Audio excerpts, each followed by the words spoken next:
This week is Water Week and tomorrow is actually World Water Day, and we continue our focus on water and take a look at what WWF South Africa in their Journey of Water walkers learned along the Riviersonderend River.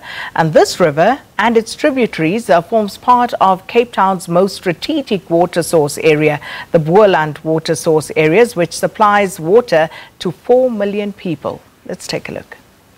Paddling by canoe on the Riviersonderend brings one up close to a miraculous plant that is synonymous with this river system. Palmiet, so named because the settlers thought it was part palm and part reed, is an indigenous aquatic shrub that plays a vital role in Cape River ecology. Local vegetable farmer Ross Phillips' farm, called 8 Cake, borders the Riviersonderend, and for years he saw palmiet as the enemy and tried to get rid of it by all means possible. But over time, he learned the value of this incredible plant. I started reading up about palmiet and suddenly understood just the role it played in our water system. It can't block water. It has many, many advantages. The water is filtered by it. The water moves past it. It preserves it. It's like a sponge, so it holds back water, and when the levels go down, it seeps back into the pools, releasing it slowly. Many of our water source areas are under threat because of human activities that happen upstream, which affect water quality and quantity downstream. For farmers, this means that they have to work together to keep the river system clear of alien invasive plants and implement sound water practices.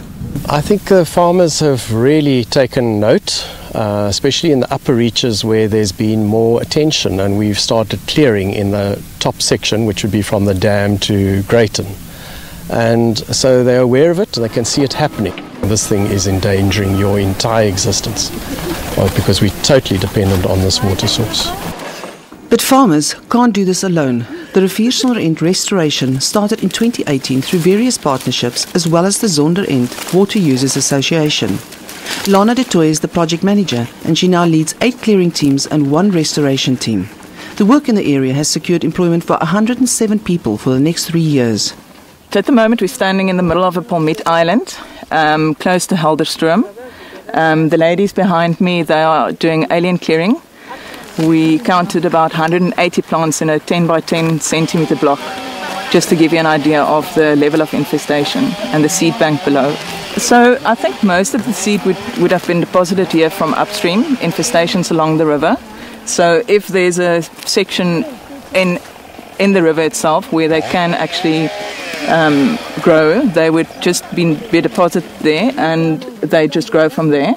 It's very important that we do clear them because invasive plant takes up a lot more water than what the palmiet would actually take, and we just want to get rid of them because they mess up our ecosystem. We are very lucky in this area that a lot of the farmers buy into the project. There's been a mind shift where they understand now the level of invasives along this river and that we can actually still save this river. It needs a collective effort, but it is possible that this beautiful and vitally important river can be restored and saved. Linky Bierman, SABC News, Cape Town.